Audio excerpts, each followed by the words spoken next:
Good afternoon, everybody, and welcome to Mad Realms Talking Skritt. I'm your host, Jim, and we have a fantastic show for you. But before we get into that, let's first go to their co-hosts. I am doing a speed run of the intro here. First and foremost, we have my fellow Elementalist player. She writes on MMORPG.com. Say hello to Arlie. Yay! Woo! And here, as our warrior expert for the week, we have ZeKrioX. I'll do my best. And a special guest this week, talking to us about the Vindicator, we have Spirit from Relics of Ore. Hi, everybody. Hello, hello. I turn off the message and I go back to the 4-box. I just want to say real quick, I love your little ghost. Oh, I know, adorable. right? Oh, thank just wanna, you. like, pat I it drew on it the head. myself. Oh, nice. It's honestly one of the most adorable ghosts I've seen. It's perfect. But okay, so sadly, the first thing and that I think is going to be very, very quick to talk about, which again, sad, is the WW restructuring beta test that got canceled. Yeah. Yeah. But apparently it really is what needed to happen. Like, I didn't jump in before they took it back, so I don't know how bad it was, really. Me neither. Yeah, I mean, what was it? The statement was that things were hella unstable. Mm-hmm. So I can't say I blame them for doing the change. I don't even think I had the opportunity to set my WW guild. I was kind of... I thought, I was like, oh, I'll see what happens if I go in without a guild, but I think that just ends up with you not getting into the test if you didn't designate a guild.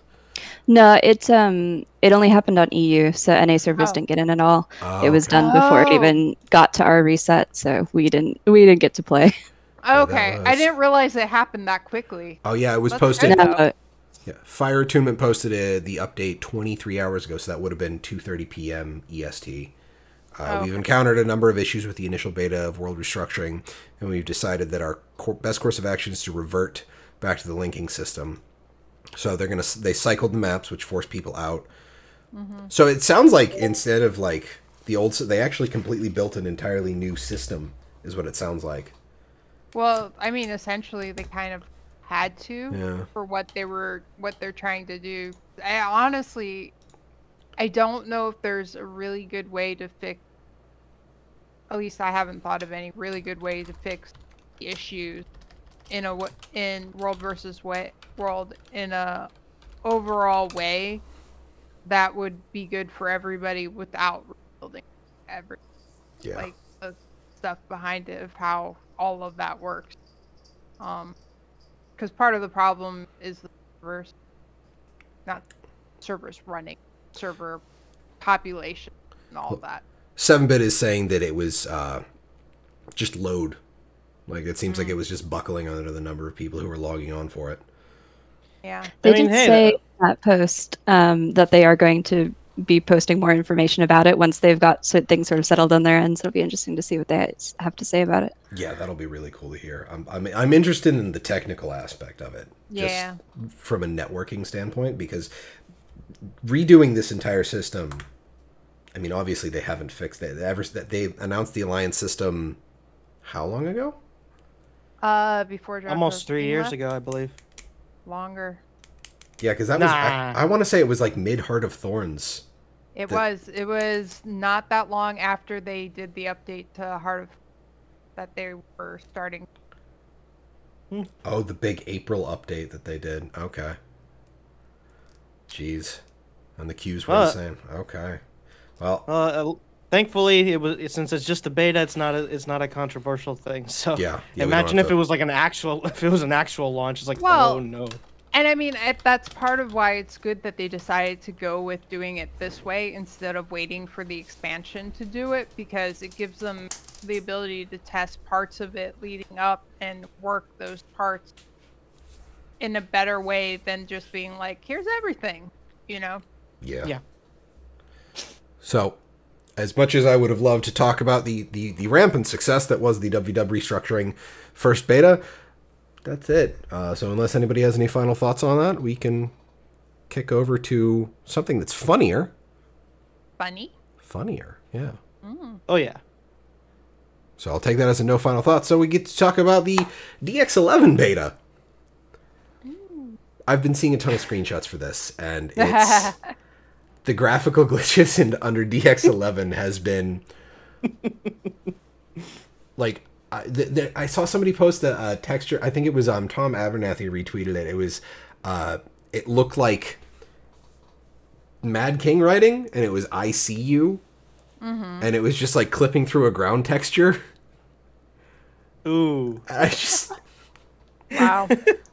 And it was, and then when I was doing the raid testing for the elite specs on Tuesday, apparently Gorseval, the second raid encounter of Wing 1, had all kinds of weird tentacle, like the tentacles on Gorseval were all kind of weird and everything. But I did manage to actually play with it on Thursday night during PvP, and it. Oh yeah, go ahead, Kelesti. Go ahead, post it. We'd be happy to see it. But I didn't have any problems with it. I didn't have any crashes or anything weird. The game felt smoother, but they did say that for the most part, if you enable the DX11 beta, you might not see a single thing change. So, what were your experiences with it? At least two things. One, they're definitely right about the smoothness, because as stupid as a test it is, sometimes you just want to test out the camera of the game, and you just hold it down and you just move the mouse around and just shake the camera. In regular DX9, you would have a lot of stuttering. With DX11, smooth, no interruptions whatsoever. On the other hand, I've noticed the shadow glitch we were talking about earlier. For some reason, it's almost like you have anime lines around you, and for some reason, Bloodstone Fen is brown. The entire skybox is not red anymore. It is like muted brown on my end. Wow. Okay. Yeah, that's different. And then Kelesti posted that DX11 the ICU bit in chat. That was I'll do my best to remember to pull that for people on YouTube. Okay, that's hilarious. That's hilarious. Can you imagine just running along and then you just look down and it's just like yeah, debug stuff getting revealed, but like it's a little creepy. I didn't think we were supposed to see that. But yeah, overall it's been pretty great other than just those minor graphical glitches. I haven't had any issues or crashes. I think, what was it? The only big crash that they reported was the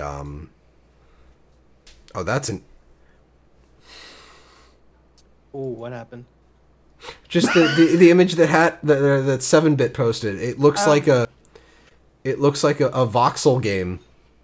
It doesn't look that bad. Yeah, I was just thinking that. I was like, can we get this as a texture option for Guild Wars 2? That's kind of cool.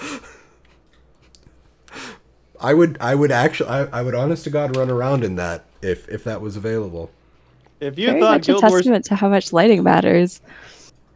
If you think Guild Wars 2 looked like a painting now, oh god. Wow. Oh yeah, that is amazing. It looks very smooth. Everything's NVIDIA smooth. filters. Gotcha. But other than that, and the good chuckles that we got here, any further thoughts about DX11?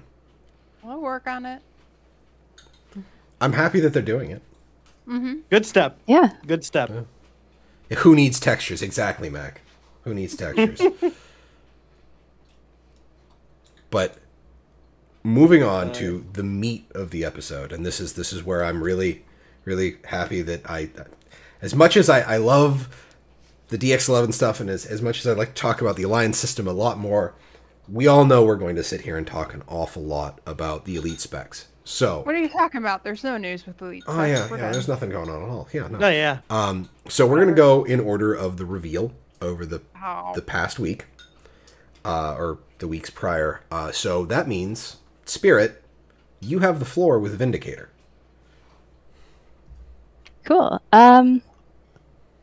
Yeah, I have played most of the popular Revenant specs. I'm a big raider. That's my thing. That's where I'm happy in Guild Wars 2. I've done all kinds of raiding stuff from low-mans to all the CMs to teaching raids. I've played across every level of the skill spectrum. And Revenant is a very important part of that whole system. They're an amazing support class on just about every variant of them that you can imagine. So seeing that they had what looked like a really good power DPS build, I got excited because I haven't been able to play those in raids and high-end PvE for a while. Not since like early Heart of Thorns, maybe they really haven't had an established build. That's not what I got, which is kind of a disappointment.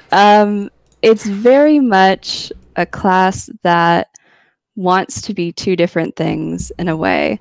Quite literally, like they designed it that way, where your skills, as you use them, flip over and become other skills that have a similar function but do something completely different. Like one of the utilities on the Luxon side, it's a leap forward that gains might. On the Kurzik side, it's a leap backwards that evades. So that's real fun when you swap into a legend and you don't remember what the last skill you used was, and you don't know whether you're going forwards or backwards. Oh, you mean swapping out of the alliance doesn't reset the skill state? No. Oh. No, it doesn't. Yeah, you're right. So that's a bit tricky to get used to. It's not necessarily... Personally, I would change that. If I that would be one of my recommendations. If I were to look at some of the problems with Vindicator and try to fix them, I wouldn't want that to happen. But it's not necessarily unheard of, because there are plenty of other specs where we kind of go blind into, like, you open up a kit and stuff might be on cooldown, or you change ally attunements and stuff might still be on cooldown, but they don't change functionality. So I think that's one that they maybe need to look at a little bit. I'd definitely like to see a trait that says, like, if you are in this trait line, whenever you switch into Alliance stance, you are going to open up and all of your skills are going to be Luxon. So you know what you're getting into when you do that. Although I would say that, like, it not changing like that, if you can mentally handle keeping track of it, it probably would open up a lot of other potentials for you to use the skills more unique in different ways. Like, it reminds me, just the way you describe it, of like being more akin to kind of how skills in Blade and Soul work, where like you do one thing and then it changes to something else, and like the way you chain things changes how you do it. So I would almost, like, it might be a high skill cap, but I would almost say that maybe that makes it more of would make it more interesting long term, but harder. Yeah, and I totally agree, but I think it pending balance, because the thing about it right now is the skills are so different that they don't really synergize. If you're going for a power build, for example, you're just always disappointed when you have one of those healing skills, because there's no offensive potential in them, and there's no way to capitalize on it. So that's another thing I'd like to see them look into a little bit, is so that if you're running a DPS Vindicator, you have those healing skills, and maybe they set up an opportunity for you to do something, like they extend your fury or something, which then makes them not useless, but they are an opportunity to still have an offensive play style. Okay. Yeah, I will admit, with my focus on Elementalist, I didn't have a chance to play the Bladesworn or the Vindicator at all. But I just, looking at it, it feels weird seeing the kind of heavily offensive flip over to the tanky support kind of thing going on. Mm-hmm. And it feels like it would feel bad almost in a way, because if you're running support, you have the healing power and the boon duration to prop that up. But then it feels like you're just kind of hitting because that's the Kurzik is the support stuff, right? Yeah. So it feels like you're hitting the Luxon skill just to flip back to the Kurzik skill. And it feels that effectively like doubles the cooldown of the skill that you actually want to use. Yeah, kind of, and it takes up casting time. So in things like these, like really highly coordinated like meta rotations, it's really not benching well because it's awkward to use, and we're seeing in builds, whether you're running a healing one or a DPS one, most people are camping a single legend that's not the alliance stance, which is really unfortunate, or they're running like Shiro and Jalis for DPS builds. So it's definitely not quite there yet, and it needs some work. But I definitely don't think it's unsalvageable. It just needs some work on the synergy and tuning. Does it? What? Oh, go ahead, Zach. I was gonna ask, what do you think of the way they handled the new dodge mechanic as far as like the gameplay, the synergy, and all that? I missed that the leap that they had was tied to the dodge, so I shrieked when my character left the screen for the first time. Seeing that in first person is bizarre. Yeah. I would think that a Revenant player would be used to seeing their character disappear, because a lot of the weapons do that already. They kind of do. That's true. Yeah, but I've never left the planet so rapidly. I'll put it that way. The dodge mechanic is interesting. On the DPS build, it felt very clunky.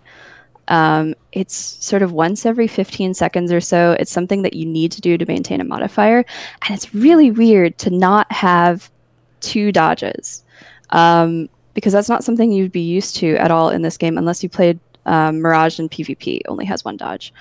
There's an expectation that if you dodge, you will then be able to dodge again. Like I did Wyvern Matriarch with the virtually interrupted folks yesterday, and I got slapped around a lot because she would do a 1 attack and then a follow-up attack, and then you're like, I'm screwed. Off the platform. Yeah. Yeah. So the DPS dodge I felt wasn't that great. Then I switched to a healing build, and I had a tremendous amount of fun with the healing build because you can regenerate endurance so fast that you can almost spam your dodge back to back to back. And that is really, really fun. You jump on people, you heal them for 5k and another 3k barrier on top, and it is very, very strong. I've seen a video about that, and it was basically a montage of like Demos, and for some reason he just kept jumping and jumping. Yeah, and jumping. I was just thinking about that exact same video with the Space Jam theme going on in the background, and it's just, not only was he healing the melee group on Demos, he was also in Ventari, and he had the tablet, and he was healing the hand kiter at the same time. Right. So I suppose that's great there, but I guess that's kind of back to the whole thing you mentioned before of people are just in it for the traits, and now I guess the healing dodge as opposed to actually using the big deal for the Revenant, I guess. I suppose. And have you? Sorry, I wanted to bring up, what about Greatsword as far as like the new weapon type? Greatsword seems fine. It's got a block on it, a channel block with movement on it, which is really great for a spec that is reliant on its dodge to perform other functions than dodging. So that's really exciting. The other attacks are all very basic, just it doesn't affect applies vuln and its cleave damage for the most part. Seems undertuned, but no big deal, right? Turn up the numbers. They're very simple skills. It's not going to be a problem. Emperor in chat is saying something about the Greatsword 5 is apparently incredibly strong in PvP. Yeah, there's something about, I don't know the specifics because I didn't take it into PvP myself, but it's a big sort of wind-up whirl attack that summons a bunch of sort of small tornadoes around you. So there's something about the targeting of those tornadoes where they can like track you. So used on another player, they are rather deadly compared to some of the other abilities. So it's not quite what they said in the stream, where it was something similar to like meteor shower. Yeah.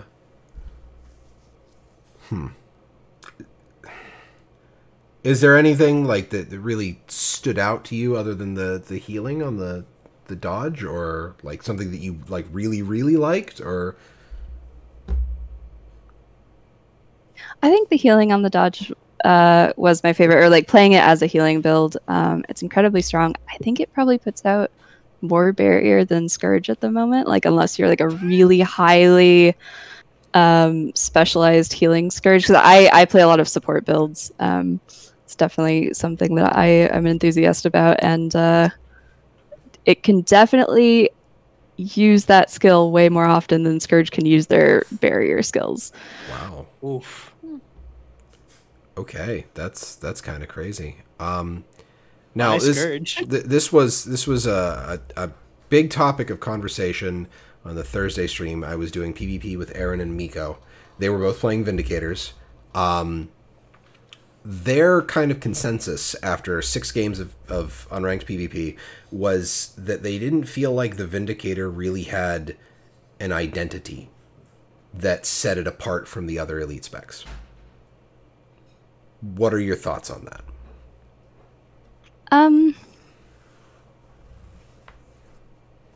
I don't really agree. I think it has something that it's going for. I don't know that it's achieved it. But I think Vindicator very much wants to be Revenant's version of Reaper. It is a brawler class. It is not a glass DPS. Everything it does cleaves. It has a great amount of self-sustain. If you think about the healing skills rather than group support as a way of sustaining yourself and like keeping yourself in the fight, in a large fight where you have allies and enemies, like lots of enemies both, I think that's what it wants to be. And many of its abilities scale on the number of enemies or allies that they affect and do more effects based on that. So it's very similar to the Reaper shouts. I think it has really potential to be popular in that same sort of role in like open world PvE, but I don't think it's quite there yet. Like they definitely need to do the alliance stance is the weak point of Vindicator right now, and if they get that ironed out, I think it will feel a lot better. Do you think it's just a numbers tuning, or do you think they need mechanical changes? For the most part, it'll just be numbers tuning. Greatsword, definitely just numbers. Alliance stance probably needs some different trait interactions. It's just the way it functions right now on its own is not enough. It needs a little bit more functionality, but everything else I think is working pretty well and just needs tuning. Okay, well that's cool. Arlie, Zach, do you guys have any? I wish I could comment on the Vindicator because I just didn't have the time to play it, but do you have any comments or questions for Spirit while we're still on this? Nope. Just a quick comment. Vindicator works underwater. I confirmed it. Where do you go when you dodge? Mm-hmm. No, you literally do like a spiral in the middle of the... it's not like you disappear. You do like a drill spiral in the water. And I think it tries to like target when you do something like that, but it works. Okay. and also the legend works underwater as well, so you can even do the switch in between. Well, that's good because I know Revenant has had a history of having problems with underwater actions. Nah. Mm-hmm. I can hear Deo being sad from the past already. So, with that, we will put our close on Vindicator, which means we move up to number 2 in the list, which is the Bladesworn. So, ZeKrioX, take it away. All right, so quick summary. I'll try to go as fast as I can here. If you ever wanted to play a samurai in Guild Wars 2, this is the class for you. It does a pretty decent chunk of mechanical changes to the class. A lot of the things that you would typically associate with the warrior are kind of gone for the most part. So for one thing, the trade-offs that I want to point out is, one, you can't switch between the 2 weapon sets that you have normally in your inventory unless you're outside of combat. In exchange for that, you of course get access to the F1, which is actually your gun saber, copyright-free gun blade. But yeah, and basically you're dedicated to one weapon, similar to like Elementalist and Engineer, and also you don't have burst skills as well. That's probably one thing a lot of people are kind of looking down on with the class, because you're literally trading a burst skill for basically a new weapon style at the end of the day, which honestly I can't complain. I'll explain later, but as soon as you switch to the gun saber, of course you get a new set of 5 skills. As far as the mechanical changes or the skills specifically, they're kind of traditional, like Greatsword animations. You kind of notice, some of them do like, the auto attack's the same. A lot of these actually use ammo instead of just a full-blown cooldown, which is also another thing. A lot of this class relies heavily on ammo-based style stuff, so there's going to be a lot of synergy if you were to make utility skills like shouts, as an example, as part of your build, which I think a lot of people would even recommend it from what I've seen. But of course, one of the best gimmicks, probably my favorite thing about this thing, is of course when instead of gaining adrenaline, you get something called flow. They changed it. It's a very slow build-up. It's not something that you get instantly, but as soon as you build it up, even if it's a tiny bit, you activate what's called the Dragon Slash or the Dragon Trigger, which then when you're doing this, it puts you in a stationary position, sort of a classic samurai one/kills enemy style. It's very cinematic, almost. I really like the style of this class. And the first 3 skills are basically the different types of slashes that you can do. One is, of course, just a melee. Another one is a dash. And the third one is an actual, like, ranged capability.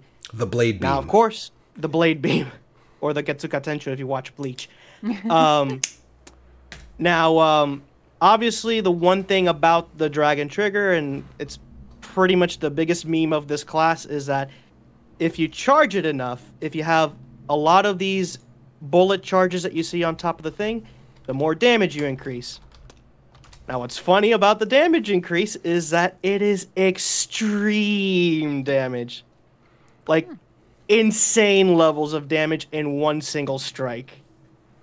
I think they may have toned it down a little bit in the beta, but even still, like I've been testing this class in Dragon Response missions. I can one-shot an elite with a full charge. An elite. I have heard on the one Dredge Fractal where you're either fighting the Ice Elemental or the Dredge Power Suit at the end, the giant damage bonus you get for dragging them under the molten metal tanks. I've heard people getting 9 million damage crits off of the first Dragon Trigger slash. So yeah, and just the final bit on the gun saber. The last 2 skills are more utility based. One actually gives you Aegis, so protects you, and the other one is is a very gimmicky but very fun teleport. So it's almost like it's like a shadow step that they get when they're in their stance. So it's what, like a 600 range blink? Exactly. Okay. Pretty much. Not so sure if you're invulnerable during that, but I think you can still get hit if you make it there. So you're not completely invulnerable in that state. And of course, the skill type that they have, it's they called armaments. Some of these are good, others are kind of very. I've been told that the Bladesworn doesn't have a heal skill.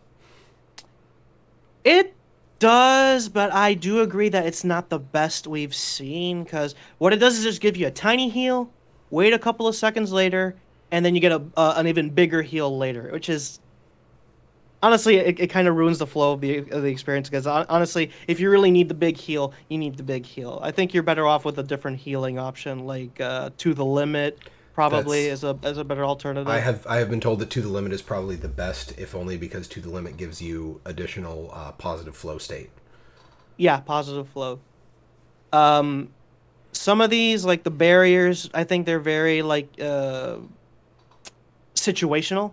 I think there's like only two that I would recommend. One of them would be, of course, to gain more additional flow and stability, and the other one, it's a bit of an evade. I'd say one of them is pretty useful.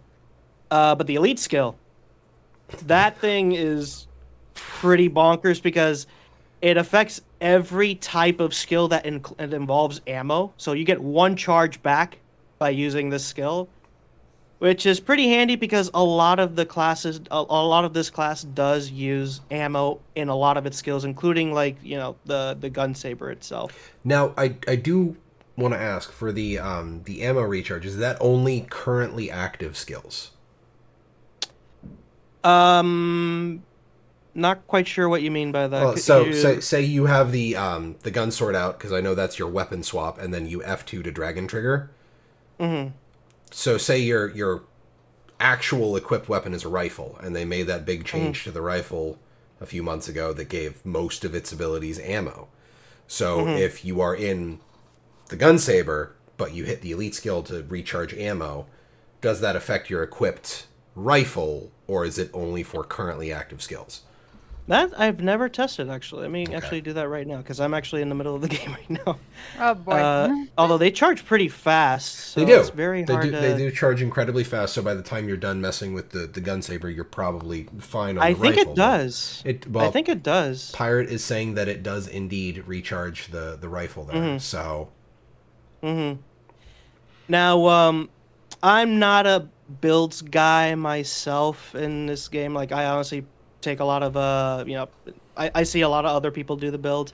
As far as like what I've seen, a lot of it has to do with like granting yourself more stability, more actually one of them is probably has to do with damage, but the third trait line, the last one, is kind of similar to like Daredevil in a sense, where depending on which trait that you have on the Grandmaster, you change the property of the Dragon Slash. One of them gives you heal, another one's a stun, and the other one, let me see, basically allows you to use the Dragon Blade more often. Oh, that's right. It's the one that cuts the charge time in half, but then immediately gives you a second slash afterwards. Yeah, right? Correct. Oh, and I forgot, the one that does stun is also unblockable, by the way. So yeah, really, really interesting stuff in terms of game mechanics. Okay. My overall experience is that it is very fun, it's a bit gimmicky. Okay. I've heard some complaints on people saying that there's an issue with, I can't create like the build craft for this is very limited because you have to switch to you're dedicating one weapon to this particular mechanic. Right. Here's the thing. It's called an elite specialization. So I think out of all the classes that I've seen in this game, the one complaint I've always had is that when it comes to the build craft, I mean, sure, I don't mind hybrid builds, but that's the thing. I do like the idea of having like a class that decides to go full blown in one direction for their playstyle. Like dedicate that.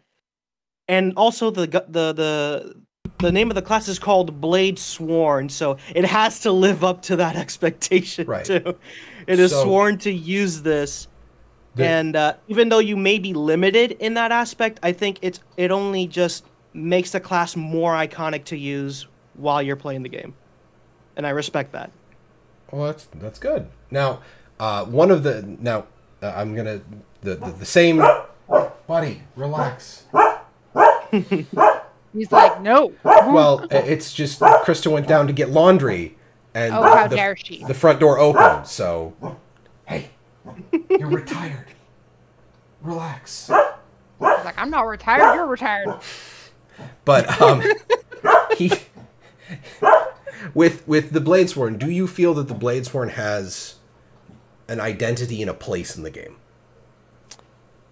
I can see it in a lot of end game content where, like raids or fractals, where admittedly, because of the way it's built, a lot of people are hyped to just try to go for full charge, one Right. sweep only kind of things. But and I would say that's cool if you can pull it off, because the thing is, even if you are in that gun, that stance, you're kind of left out in the open. You're pretty vulnerable, even with the additional 2 skills that I mentioned, which is the Shadow Step and the Aegis. You can even interrupt yourself if you press the button incorrectly, because if you're in a stance and you move, you canceled yourself out. Oh, okay. So there's a lot of room for error if you don't know what you're doing with this class. I've seen in PvP 2 styles. One is, of course, just plain fun, go crazy, go full charge, and he just gets interrupted over and over and over and over again, and it's sad and hilarious at the exact same time. And at least for PvP, I think you definitely want to sort of play around with balancing how long you charge that in the middle of a fight. Because even with a single charge, it still does a decent chunk of damage. Like the damage on the Dragon Saber is not a joke. Like you can get almost at least like if for any reason you're playing a glass cannon class in PvP, which definitely don't recommend. You're bound to go just die. You're done. Game over. How long does it take to get that first charge? Like, is that quick? I think it's I would say half a second. I believe. Yeah, that tracks, because I think the full charge is a 5-second charge for all 10 charges. Yeah. Okay. And actually, also you can't stay in that dragon stance for too long, 100 seconds, and if you for some reason stay in that position, then you cancel it as well. Oh. Oops. So there is some practice, because again, I think a lot of people will definitely go for, let's just see if I can go for the full charge, but it's kind of risky in more competitive environments. I think in PvE, it's definitely recommended to do so if you got people who can give you a decent chunk of stability and even Aegis, extra Aegis from somewhere else. I see a lot of people using this to just try to one-shot raid bosses, which I'm not so sure if by that point they're either gonna do something with the Bladesworn or even up the ante with the bosses themselves, which I'm not so sure. I can't remember what the spirits are called on Gorseval, but where he spawns the 4 spirits that slowly walk in. There was Bladesworn in the raid group that I went with on Tuesday, where they were hitting a full charge on one of those spirits at 50% and killing it. Oh. Yeah. So that was something people were laughing about, is just like, oh, it's gone now, I guess. So delete. I'll be honest, like I could see, like, I'm not too good at this game, but I would love to see anybody who maybe does YouTube content or whatever to make like a gimmicky one shot every champion in Quarteria or something like that. See what they could come up with if they solo a champion like that. Now, Tavik brings up movement during like the Dragon Trigger charge. My thought there would be make you move it. Have one of the Grandmaster traits allow you to move at like crippled movement speed and no dodge. I'm not so sure how to agree with that, because as far as like mobility is concerned, the class is pretty mobile. Because even though again the Dragon Trigger does put you in that stationary stance, you have one option to you have 2 options to movement, either the dash attack or the shadow step. Yeah. So it's not like it's running out of like like if mobility is an issue, I don't think it is, as far as what the class is concerned. So, yeah, and also it does work underwater. The gun saber does work underwater. See, I always forget to test that kind of stuff. I didn't go into water with the catalyst at all, because there were too many other things to. Yeah, I didn't. I'm gonna hold off on that, because if I get started, I'm gonna just. I'll tell you what happens underwater with the catalyst. Nothing good. Save that for the catalyst section. Is there anything you would change for the Bladesworn?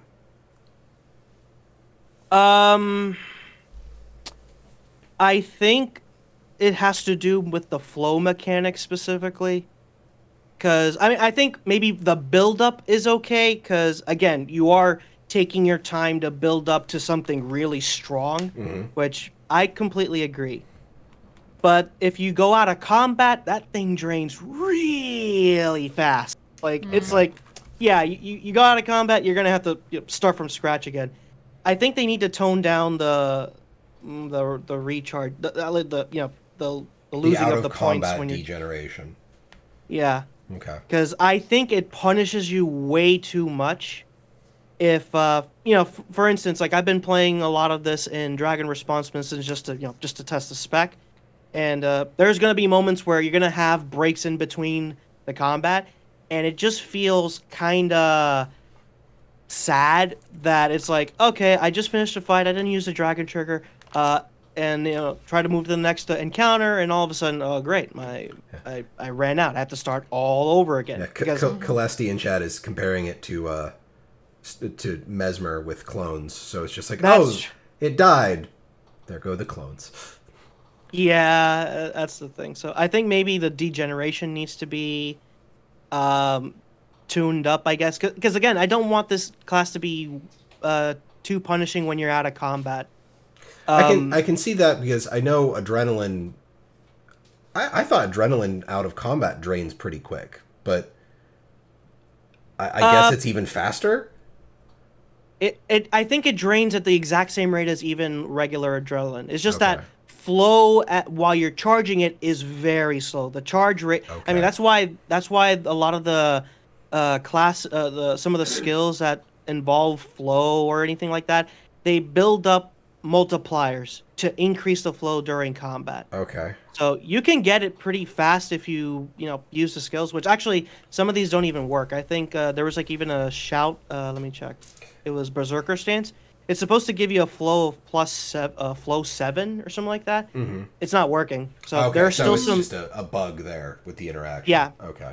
So that's another thing. There's definitely some parts where I think they need to fix that little detail, but overall, I think that out of all the classes that we've tested so far, this class feels like it knows what it wants. It's just it needs a little bit of fine tuning everywhere. Like it knows what it wants. I feel like this is like the nearest for me. It's like the nearest in completion, in terms of what it wants to do, and it's very solid as far as like what it wants to do. Excellent. That's cool. So, Arlie, Spirit, do you have any questions or comments that you want to bring up for the Bladesworn for Zek or in general? I'm good. Yeah, I forgot about the pistol, actually. Actually, that's the funny thing. Oh, yeah. I forgot about it. It's okay. I don't know. I felt like... I mean, I know what it wants to do, too, because it's essentially a one-handed shotgun, essentially. Okay. So you definitely want to take advantage of the ammo thing. It does push back, so if you do want additional ways of escaping, that's a good thing. And then there's one and the gunslinger actually gives you. Actually, I'm not so sure if it's trait related, but it gives you Aegis and gives you the ability to reload the gun. Yeah, doesn't that like it gives the 4 skill interacts with the 5 skill? Exactly. Okay. But yeah, I think I can see maybe axe pistol probably being a good combo.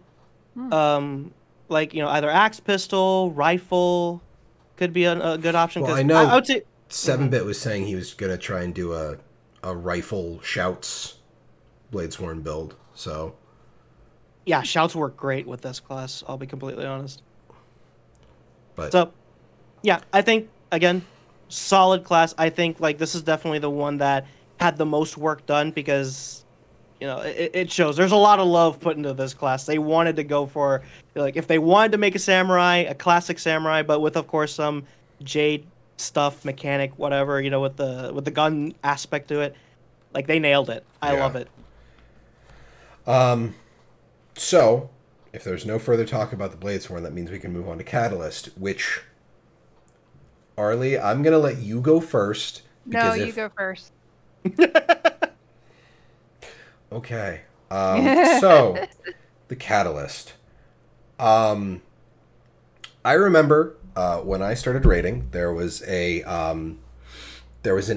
core engineer Condi build that used nothing but kits, and you had to basically play the piano to get it to work. Mm-hmm. And that's how I feel trying to play the Catalyst. With little to no payoff involved. I feel like everything they're trying to do with the Catalyst is done better by other Elementalist specs or other classes wholesale. Mm-hmm. So, ouch. We're going to start with the new class mechanic, the Jade Sphere. The onion of depression. Goddamn, Emperor. That's the onion of depression. I'm going to use that. Thank you. I appreciate that. The Jade Sphere requires, that's the F5, requires energy to function. You build up energy by getting hits in combat. One of the trait lines gives you 2 energy when you swap attunements. So that's how it works. Yeah. Wait. That's interesting because when I first got on the Catalyst and I was messing around with the sphere in town when I hadn't been doing anything at all. The out of combat baseline is 10 out of 30. Okay. And so you have 30 energy. When you drop the Jade Sphere, it consumes 2 energy a second. So that explains that. Okay. Yeah, so you have 15 seconds at max energy charge for the Jade Sphere. It pulses boons. Depending on your attunement, it swaps attunement when you do. Mm-hmm. When it runs out of energy, it then goes on a 15-second cooldown. If you recall it early, it loses all of its energy and then goes on a 15-second cooldown. If you get downed while it's active, you lose all of your energy and it goes on a 15-second cooldown. Yep. Even if you get downed and it's not active, you still lose all your energy. Yeah. The Jade Sphere is a 1.5 second cast time. It does next to no damage. Like, it literally does... like, I was running a Celestial... Like, I was running a Paladin Amulet in PvP. So, power, precision, vitality, toughness. It did 5 damage on a regular hit per tick. Yeah. The Jade Sphere only stacks in fire. It stacks 1 might. It's like an 8 second. It's like an 8 to 10 second depending on your build. But it's only 1 might a second, so that's 15 might. Warriors, a Phalanx Strength Warrior gives how much might just by existing in combat? All of it. Yeah. Just all of it. Exactly. Like, so I can't might stack unless I'm also playing a piano, flipping through everything else as an elementalist. There's quickness on air attunement, but it's like 2 or 3 seconds of quickness, but it runs out, and a firebrand does that without the 15-second gap in quickness time. Mm-hmm. So the Jade Sphere... There's, in other specs, there's offhands and whatnot that you can use that will give you more quickness too. Yeah. But the Jade Sphere, I think, I see what they're doing with it. It does not deliver. I don't like the sphere. Yeah. At all. And I hate... like... Well, Go. I was going to say, I did like the water sphere. Like, I found some uses for that running around in Silver Waste, and that's mostly the only time I used it. Because the water sphere pulses resolution, which is the reduced Condi damage one. So dealing with Mordrum, yep, I can definitely see that being useful. And then also, like, there's some healing interaction with it too, where healing other people in it, depending on how you spec the trait line, and whatnot. So I used it actually to heal people who were helping me fight Mordrum in the different base stuff. So that was useful and felt like it was worth using. Well, that's good. I did like that it felt like it was pushing me to switch attunements more, which I think is a good thing in general. Yeah. Because I think we've dealt with enough. You are only in fire and air to last a lifetime. Yeah. I like the animation. So the thing initially, I was disappointed with I told you I was disappointed with the announcement. Wasn't looking forward to playing Catalyst because one, hammer is just not a weapon I like in this game much at all in general. The closest I've come liking it is on Revenant, and that was mostly just because the way it used it was different, but I still didn't like it that much. But I actually kind of like it. I like the 3 skill, and I like that also changes depending on your attunement. Although using it is frustrating sometimes, and I don't think you have a long enough gap between hitting it the first time and sending it out. Like, I think you should either be able to do it twice or have a longer period before you use it, before it's just like, I'm on cooldown. Well, the hammer was where I was going to go next, but the final thing about the Jade Sphere is, Pirate in chat brings it up. The Elementalist has little to no passive defenses and relies almost solely on dodges and mobility skills for its defense. The Jade Sphere is a 240 radius AoE. It is relatively tiny, and you have to move a lot. There is no way to move the sphere when you place it, and like I said before, when you recall it, all of the energy gone goes on full cooldown. Yeah, I was really surprised how small it was, and that's why I think I ended up mostly using it to help other people I was playing with more than using it for myself. Right. The hammer. Now, I like the hammer. I agree with you. I like the hammer too. I am super gung-ho on the hammer. It is a much better ranged weapon than staff, in my opinion. I want it to not have range. I actually like having range. I actually hate the fact that it has range on air and fire. Well, okay, let me put it this way. I either want it to have the same range on everything or to be melee. Pick one. Because the variable range bits meant that, because I was trying to test raid damage with it, when we were on Gorseval, and I ended up having to, when he was doing the ground pound with the AoEs that spread out, I got knocked down to, I'm just swinging fire at him, and I'm doing next to no damage because all of my other damaging skills require me to be in melee range. Because water and earth, actually, for once, are actually good for damage. Like, water and earth on hammer are fantastic. I actually want to cycle through all of the elements on hammer. Now, the thing that, and Netco, I get that there was some skills that I agree with you felt like noodles, but it was something I said earlier on in chat where it's just like, I'm not worried about numbers right now. I'm worried about mechanics, because mechanics are harder to change later on down the line. The 3 skill, I agree with you, Arlie. I don't think 5 seconds is a good enough time, because I'm just slamming through attunements trying to get everything up to hit the grand finale and send all the little elemental orbs flying off, which grand finale also doesn't do enough damage, and the buffs from keeping the orbs up also aren't worth it just keeping the orbs up. Right. Kind of want to bring up on that thought with the floating floating orbs. The trailer made it look like everything is kind of neat and tidy with everything kind of like but in practice, it always when you summon it always appears in front of you. So, and that's I understand their intention there, because the intention is you are in front of the enemy, so when you summon it, you automatically get a hit of damage. So Yeah. that you can have all of the orbs overlaying in just one clump, which I agree. I kind of wish that they'd be in a fixed rotational, because that would be better. However, the problem with the orbs, again, comes up with range. Because the orbs rotate at like 300. Mm-hmm. Your sphere is 240. Your auto attack is either 600 or 130.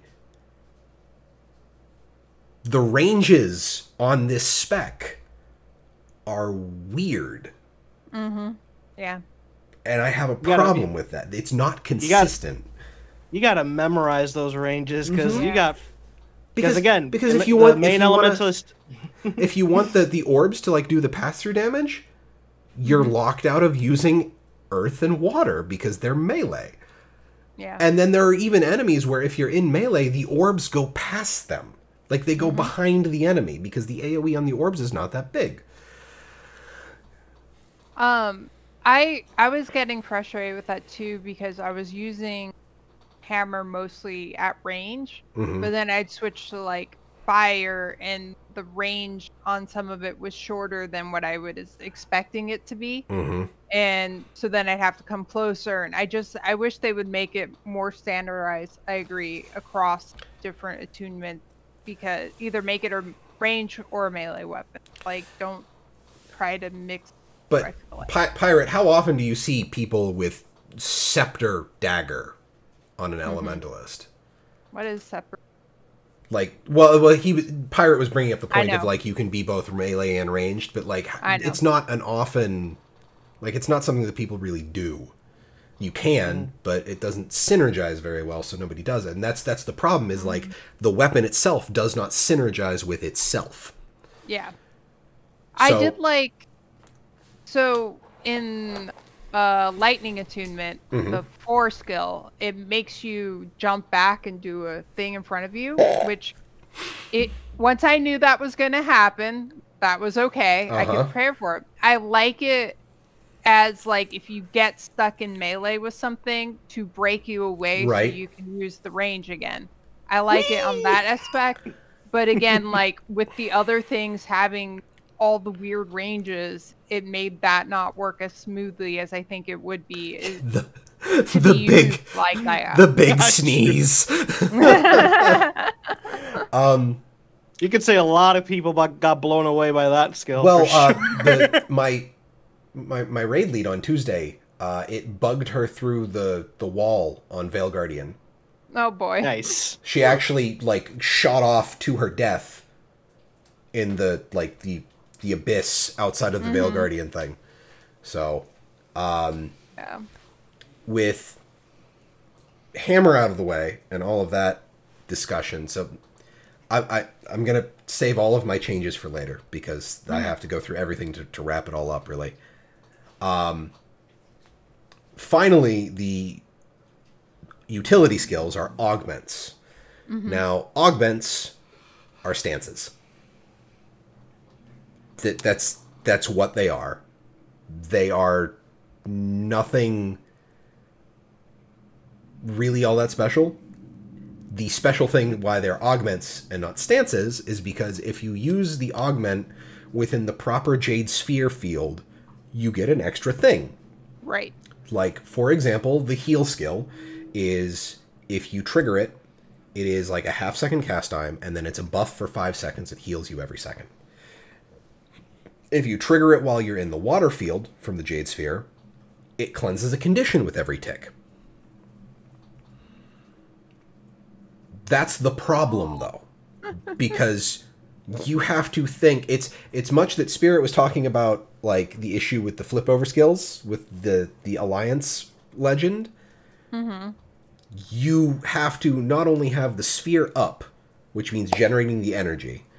You then have to know when you're going to need the augment to use the augment in the right field. And you also have to make sure that the fight hasn't left where your sphere is set up. Yep. Engineer players are going to have a blast playing this class. Yeah. Yeah, but engineer players will just play engineer. So my issue here is that the augments just, I didn't care. Like, I stopped caring about trying to trigger the secondary effect of the augment because it was so hard to even think about getting it right. The only one I used the heal skill. I had the fire augment slotted because it's just a 15% damage bonus. And then I had the elite, and I forgot the elite existed. Because the elite skill is an augment where if you use it in a field, you get a single boon when you cast it based on the field you cast it in, which is... It's effect. People called it Weave Self again, but worse. So Called it what? They called it Weave Self, the Weaver elite. Oh, but it's just a pale imitation of forgot Weave that Self. existed. Yeah. So that's the problem with the augments is their stances with that tiny, like the fire bonus is your attacks are unblockable for 6 seconds for the duration of the damage buff. And it's just like, yay. I can see maybe using that in PvP, but how often are you going to sit in PvP in fire as an elementalist? Because fire has no defenses. So, and then there's also cast times on all of them.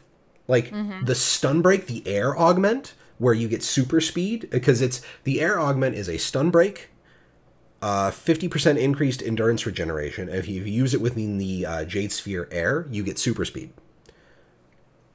But it's a half-second cast time on a stun break. The other stun break is the Earth one, which is a 3-second block that you get a tiny amount of barrier if you cast it in the Earth sphere. Yeah. The number of things that are unblockable. I mean, Zach, you said it yourself. Bladesworn has an unblockable dragon trigger. Good luck. And isn't that the one that also has the stun on it? Yeah, it does. It does both. It stuns you, it's and stun it's and unblockable. So Screw like, you. Amazing. So it's just the augments. Like, I wasn't using the augments because the only one I used was the fire one, because it's just like, oh, here's 15% bonus damage. Okay, sure.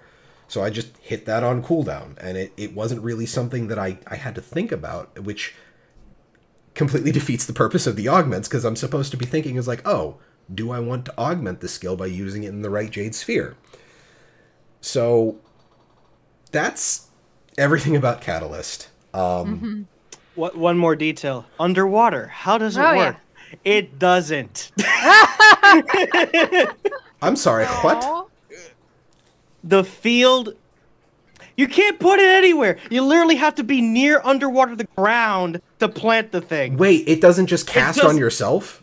No, it does not. Oh my god. That seems unfinished. See, because with any targeted skill, it's any AoE ground target, it's supposed to either cast on yourself automatically or on the enemy you're targeting. That's why grenades for engineers are so good underwater, because you don't have to AoE anymore. You just press 1 and you're just flinging the grenades underwater.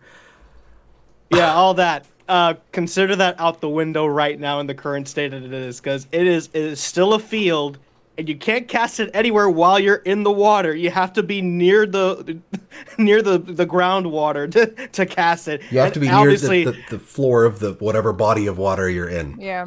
Yeah, exactly. And obviously, that is completely useless when everybody else is still sticking into the freaking water.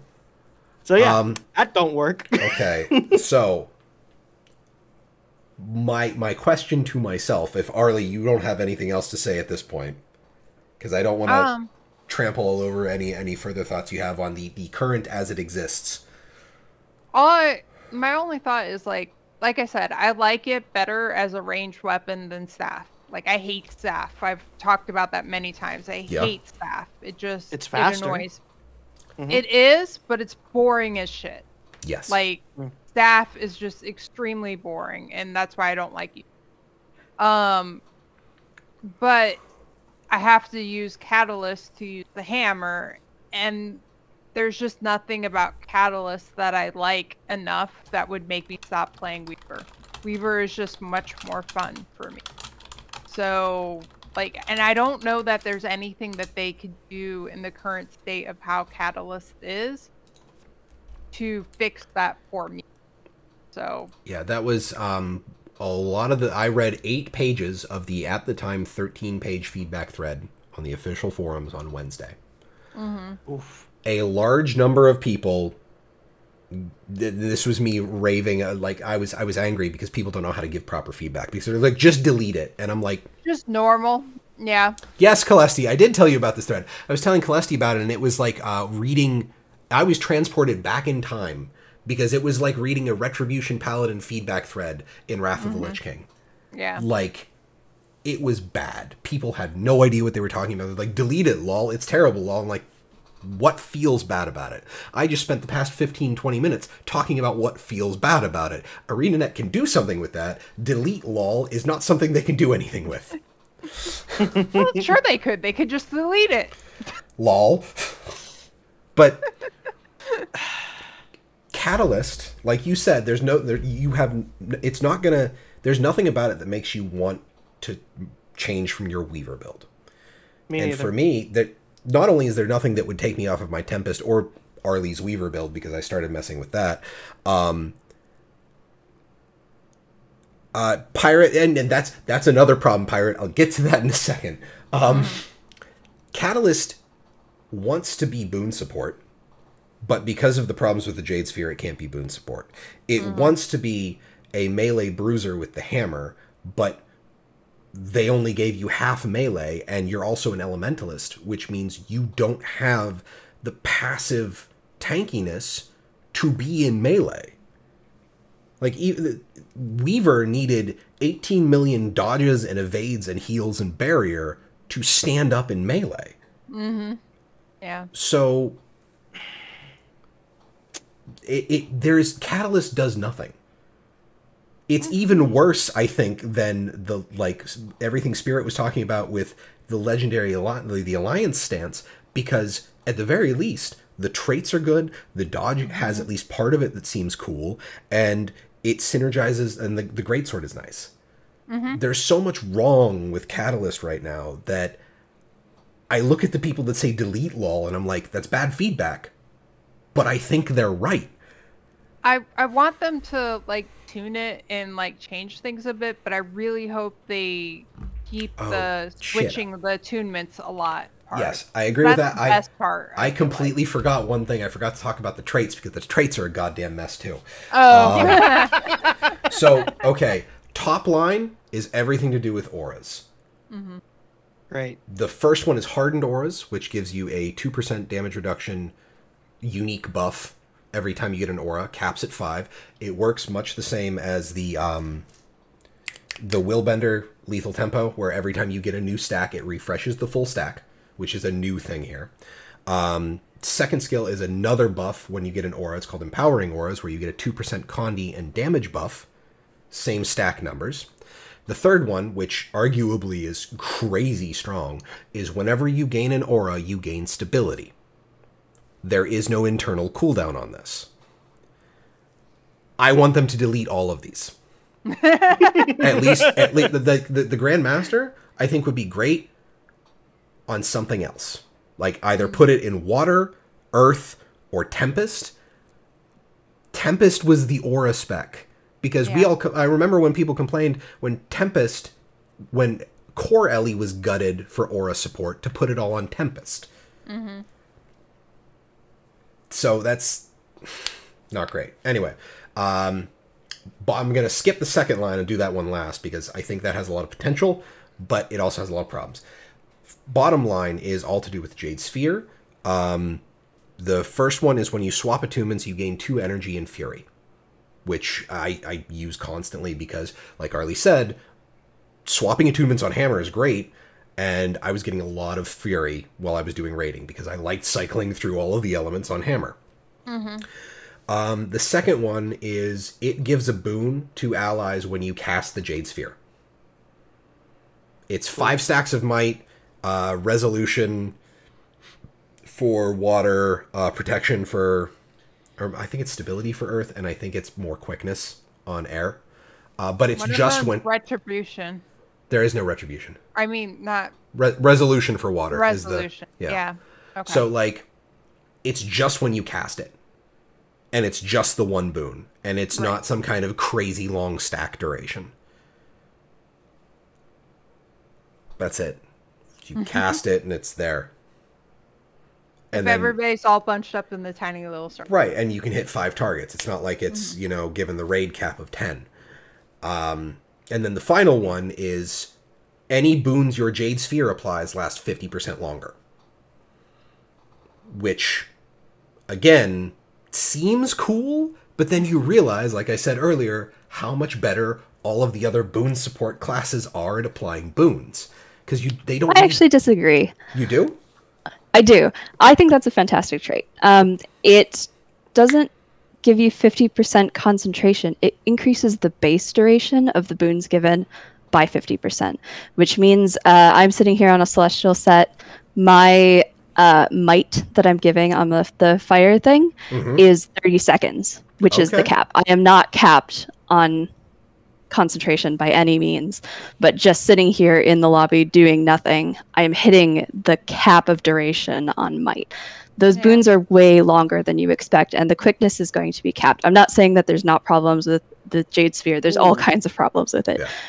Well, but I think it's closer to being there than you think. Well, okay, then it's entirely possible that entire line could be fixed by the things that I'm talking about when I say these are the things that could be fixed with this. So I'll take your word for it, because I don't play support ever, and you say you like playing support, so I will take your word for that, and I appreciate you saying that. So there's that. The middle line. Go ahead, Zach. Funny quirk I just found out right now. Remember that blowback skill? Uh-huh. I see a lot of people going to be using that as, like, you know, more movement, so, you know, change the camera position and then boost. Don't target. Yeah. Because if you target, it'll blow you in the opposite direction. It knocks you immediately away from your target. Yep. Yes. So, detarget. Yep. Which is why I was saying I liked it for, like, if you get stuck in melee and you want to get more room, it's good. It works well like that as well. Yeah. But, Anyway. The center line is all to do with another unique buff called Elemental Empowerment, which is just plus 1% to all stats. Caps at 10. The first one is you get Elemental Empowerment and Might when you disable a foe. The second one is you gain Elemental Empowerment and Vigor when you dodge. And the Grandmaster is if you are at max stacks of Elemental Empowerment, so 10, it doubles the effectiveness. So you get 20% bonus stats, which is why they put us in full Celestial with it. I like it. I like the trait line. I'm not a huge fan of the you need to disable, because I feel like the Elemental Empowerment is something that a lot of people would want to use in PvE. But the odds, you don't get the ability to run disables in a lot of PvE unless you're in, like, open world stuff. Now, you are at a minimum 3 stacks, thanks to one of the minor traits in it. It's just every 15 seconds while you're in combat, you get 3 Elemental Empowerment, and it has a 15-second duration. So your primary generation in PvE is going to be dodging stuff.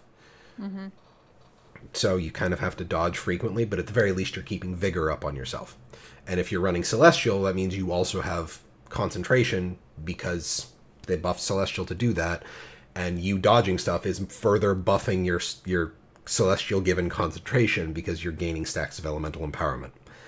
I like that trait line. I don't like the first skill, but that's because I'm thinking of this from PvE, so it's fine. So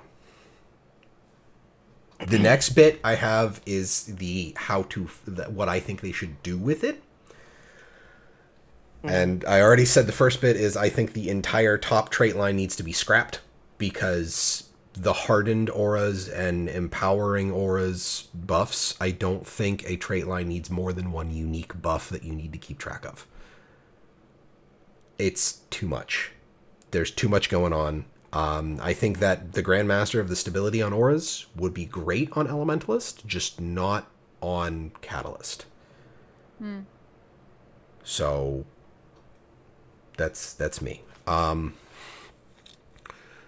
One of the things that a lot of people have been saying in chat is the Jade Sphere needs to be treated like gyros, because this was a problem with gyros for Scrapper, is they realized that combat moves, and when the scrapper puts the gyro down, they're just going to get kited and the skill isn't going to get used. Mm-hmm. So I agree. Jade Sphere, make it like the gyro, make it follow. I actually think, and this is going to be kind of mixing a whole bunch of things here, the Jade Sphere is just a thing that needs to happen. Like, while you're in combat, you have a field around you. And this is going to be yes, and it's going to match your attunement. It's just like the Jade Sphere does. This is going to be a wild thing. Stay with me.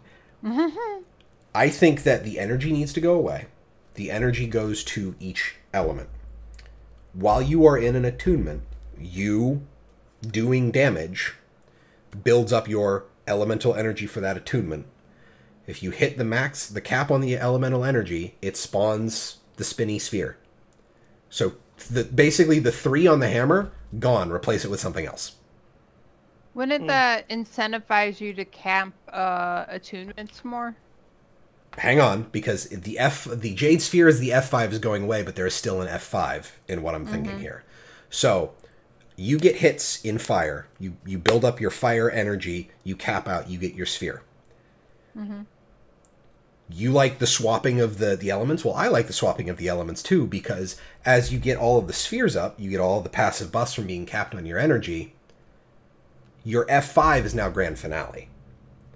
The flip over skill from the Hammer 3. So you will burn your energy, reset all of your elemental energies to 0, and fire off those orbs. Obviously, numbers need to be far greater than it is, much like on the hammer right now. The augments, stop caring about what sphere field you're in, because you're always in a sphere field. You need elemental energy for that augment, for the augment to take effect. So I don't know how much the energy would be. I don't know, it'd be like 10, 30, however many hits they want. But I hit the water, the heal skill. If I have, say it's 30 energy to cap out water, it takes 15. If you have 15 water energy, you hit your heal skill, it also cleanses, but it takes away. So you'd have to go back into water to build up your spinny water orb. Could be interesting. And then the other change is the hammer changes its range on everything to match the sphere field.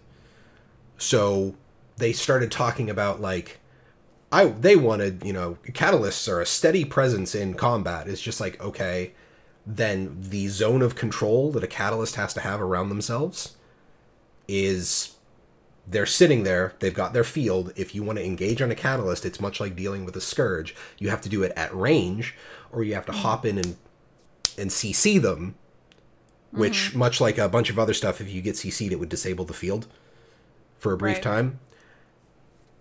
Not that the field would still do any damage, because I still think a permanent combo field shouldn't be able to do that kind of damage. So that kind of stuff. You would still have a way to deal with the catalyst, and then the catalyst being able to build up that energy would have the tools on hand to deal with being in melee. Because this is something Kroof said in their video. The catalyst is doing really well with not hammer. And I think it's a bad idea that an elite specs weapon does not synergize at all with that elite spec. Right. So that night, I will say that the elite, just scrap it and replace it with something else. Because I don't think it's a good elite whatsoever. But the whole thing with Catalyst is, it feels like they're trying to make a bruiser elementalist, but they're not giving elementalist the ability to be a bruiser with it. Everything it's pointing at is the hammer, which is slow, chunky damage. You've got fields, you've got self buffs. It makes you want to be up in combat and do the thing. It's just basically when Spirit was talking about the alliance stance, where be a bruiser, scrappy kind of class. I'm that's what I feel like they're trying to tell us with Catalyst. It it's not there. That's the thing. Like, honestly, like if you didn't tell, if this was not advertised with that in mind, I would not know what the idea of this class is, as far as like what you plan to do with it. Mm-hmm. To me, like if I were to summarize a bit of how I feel the catalyst is, it's the wrong way to do a hybrid class, in my opinion, because Tempest is definitely more supporty. Weaver definitely is the close quarters. Hey, I'm a dance around you full circles, and I'm gonna get away with it.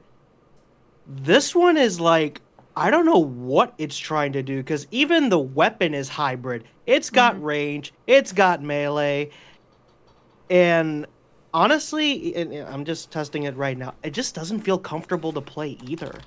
Like I don't know what is the best way to play this class effectively, and if anything, I think I can do better in other classes than what the Catalyst is currently trying to do. Like honestly, like without saying, oh, it's supposed to be a melee bruiser, I don't see it. I don't see it. I don't know, 7-bit. Like for Elementalist, I've always liked the weapon for Elementalist, if only because it's 4 times the normal number of skills. Yeah. Like I don't like Warhorn on any class that has Warhorn, but on Tempest, it's good because it's 8 skills instead of 2. I've always like that is the truth. So I didn't really play core Elemental so much. It just didn't click with. But when Tempest came out, I played it a lot. I love the Warhorn. With Weaver, I love the sword. I always use the sword. I'll switch off of it if I have to. Well, no, I won't, because I actually that off, so I don't do that anymore. Honestly, I just changed my offhand. So like that is always a thing. But yeah, it is true. A lot of the other elite specs don't end up using their weapon a lot, but I've never thought that was. And one of the things I have been seeing, because I was seeing a lot of scuttle about like high DPS parses for a Catalyst. The one was like, oh, it's a 52k Condi DPS parse on Catalyst, but it was on the Cat Golem, on the largest possible hitbox of the Cat Golem, with a pure standing still benchmark. Right. Like there was no movement, no nothing, and it's just much the same like as Patchwork DPS parses back in Wrath of the Lich King World of Warcraft days. That doesn't matter because Patchwork was a boss that if everything went well, the only people who took damage were the 2 tanks. Mm-hmm. And that was it. True. And Paladins at the time because Seal of Blood existed, but that's a whole different thing. But yeah, like I honestly think that when an elite spec doesn't use its weapon, I kind of think that's a failure of the elite spec and weapon design. Maybe a little less so with Revenant, because I think Revenant is focused more on the stances and the swapping of the legends than weapons, but Spirit, you can tell me if I'm right or wrong on that. That's just the vibe I always got. Yeah, I kind of agree, but I don't agree that elite specs not using their weapon is necessarily a failure. It depends on the context. I think I would prefer if the weapon was always desirable to use, but in instances like I think of Chronomancer, where it's no longer necessary to use shield, but is a nice utility option in many cases. I'm totally cool with that. Okay. It's just, for me, it bugs me a lot because in a lot of cases, you can't use that weapon unless you're using that elite spec. So if you're not using that weapon, just mentally, it feels like a waste. Like, it's not like you can use that weapon with a different spec, you know? It doesn't feel good. Yeah, because like you'd figure that at least part of the power of the elite spec in balance is tied up in using the weapon in some capacity. Only they can use, right? You know, that's what the Bladesword's doing, but as a mechanic instead of an actual weapon. Yeah, right. But except the Bladesworn's weapon is also seen as kind of doo-doo. Yeah, you're right. Yeah.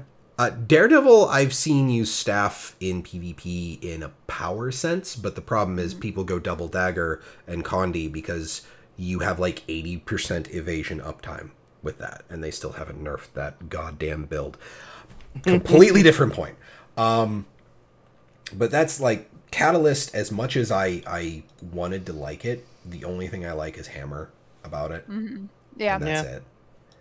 And I don't even like all of Hammer because the problem, like Arlie brought up, using the 3 skill. If you go into Earth, because one of the things I was doing during the raid was I would go into Attunement, I'd hit the 3 skill, and then I'd hit the 2 skill.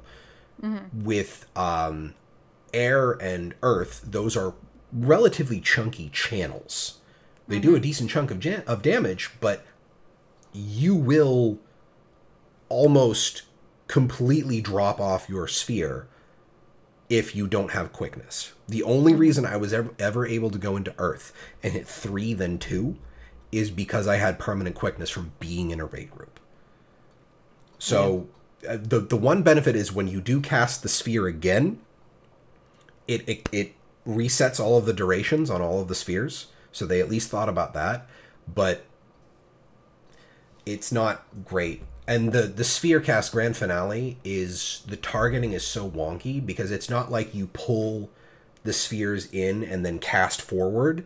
They just fly at the target from wherever they are in their range around you, which can I thought that looked cool though. It looks cool, but it can lead to some really weird targeting. Like if the sphere is next to an enemy with a large hitbox, it goes this way. Yeah. So the whole fact that the projectiles pierce does nothing because it just went into orbit after being in orbit. Sorry, it was the pun was there. I couldn't help myself. And then the other problem with projectiles is the only true projectile on the hammer is the fire auto attack. The fire 2 travels along the ground. Yeah. And the air auto attack travels along the ground, which every elementalist that has used dagger in fire has seen their projectiles just kind of drop into the ground from time to time. Yep. So, I don't know. Catalyst is not good right now. Catalyst is catastrophic. Yeah. So I apologize for my rant. I've been thinking about this the entire week because like I wanted to like it. I wanted to love it. This was my problem with Weaver when Weaver first came out. I was like, I wanted to like it, but I couldn't. But as I've gotten through the game and played more classes, I can play Weaver now. Like I can wrap my head around it. But Catalyst, I don't. I have to say I'm excited about it. Not in the state that it's in, but I'm excited about its potential. As a support player, again, like I said earlier, I don't think it's that far off being ready. I saw someone mention in the chat it can't do boons going into combat, but actually it can. With 80% boon duration and 10 energy, which is the out of combat stuff, you can get 20 seconds of quickness right off the bat. You can maintain that quickness. There's no drops in raids. With Alacrity, you'll have even more leeway. And really all it needs to do to compete on a very basic level with Firebrand is quickness and fury and a few stacks of might. That's all Firebrand does on a base level. We're not talking about Aegis and stability. That's a whole nother conversation. But to fill that gap, that's what it needs to do at a basic level, and it is doing that. It's not to excuse any of the problems with the Jade Orb. It is a hot mess. It needs some attention. It's like if you're playing Chrono and you drop a well and nobody's standing in it, so you turn it off and all your other wells go on cooldown. That is awful. So it cannot stay that way. But it is not as far from being ready as you think. And I wouldn't be surprised if we see some very minor changes to it.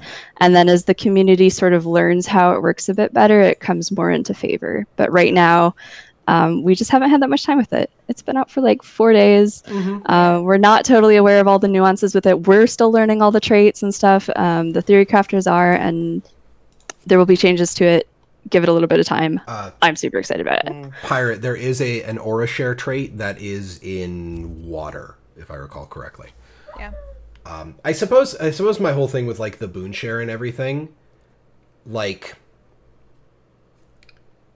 I feel like we already have a lot of that boon sharing or like the boon application and support in Tempest and Elementalist. So I was, or in Core Elementalist. So I was kind of hoping that we'd see something more akin to like the one. There are two. Now it's two things really. Like one of the things that Elementalist is really missing is ranged, like a ranged damage dealing spec, like single target, because you can do a lot of blasting. Staff, for all that me and Arlie, I agree with you, Arlie. I hate staff. For all that I hate it, it works well. It works for like the classic blaster mage kind of stuff. But there's no. I've always wanted longbow on Elementalist because I want to do like the arcane archer thing. Because I like that class from D&D. I enjoyed playing it when I played it in D&D. I want that in Guild Wars 2, and Elementalist seems to fit the bill for that. But the other thing that is missing is Bruiser. Like, there's no real, like, get down and dirty in a fight for Elementalist, to the point where it is a meme for Elementalists fighting in Downstate, to the point where Cal Cohen is saying it on a Guild Wars 2 official stream. So... Yeah. I don't know. Like, I think that was the thing, is I'm disappointed in seeing yet more support given to an Elementalist spec. Because I realize Weaver is selfish, but Weaver also generates a lot of fields. And a lot of healing fields if you're messing around in water. So it's not like there's no support on Weaver, but now I'm just going to start talking myself in circles. So I'm going to stop now. And if there are any further comments on Catalyst, y'all have the floor. What were you going to say? Well, I would say if maybe just a little of a final note in terms of rankings of excitement for, or at least in terms of the state of all the elite specs so far that we've gone through. Here's my rating: Bladesworn, the one from the Necromancer, I forgot the name. I did too. I was just Harbinger. thinking about that. Thank you. So it's Bladesworn, Harbinger, the Vindicator, the Virtuoso, Willbender, and the Kata. In that order as far as excitement, and possibly the ones that need the most work. So Kata, unfortunately, fell in the bottom of the list. At least for me. Yeah. So, we go on Catalyst, because then we can move to something fluffier. Fluffy! I like fluffy. Well, it's not necessarily fluffy, more, I'd imagine, slimy, in a way. Oh, no. Yeah, because right now, it's going, literally just started. Like, right now. The Quaggan Waddle literally just started 2 minutes ago. Gamers Giving Back, doing their Quaggan Waddle, setting up for Pink Day in LA. Pink Day in LA is October 17th at 12 p.m. Central for NA, which I think is an hour ahead, or an hour behind Eastern, so that would be 11 a.m. our time. No, wait. 1. I don't... Are you Central, Arlie?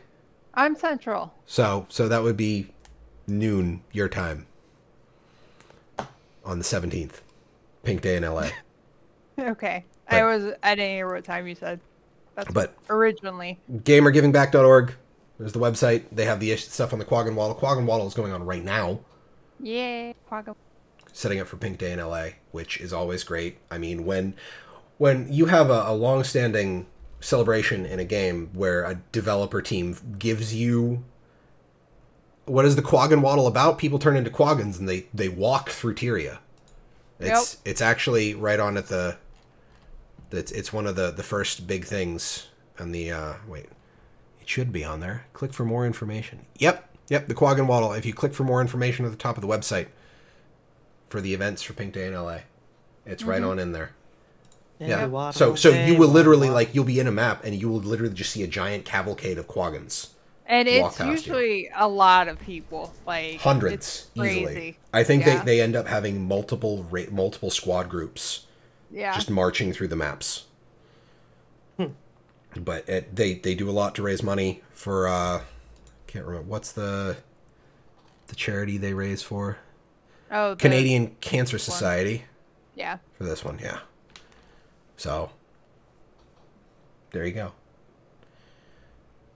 But that is it for our community corner, which it's been a while since we've done a community corner one. And Zach, I'm gonna have to toss your video in for Community Corner a bit later, but then I can't talk. I can't talk about the thing 7-bit is doing because we're saving that for. It's just a funny meme. It's just a funny There's meme. nothing of, wrong what with memes. Memes in Guild Wars 2 are lifeblood for the community. First impressions of the Bladesworn, and it's like, yeah, that's perfect. That's what it is. Insert Fist of the North Star reference here. Not quite that actually. But. Okay. Yeah. But unless you guys have anything else you'd like to bring up, like honestly, Spirit, you dropping the numbers on the boon share stuff, I love that because I like dealing with hard numbers, so I appreciate your math on that.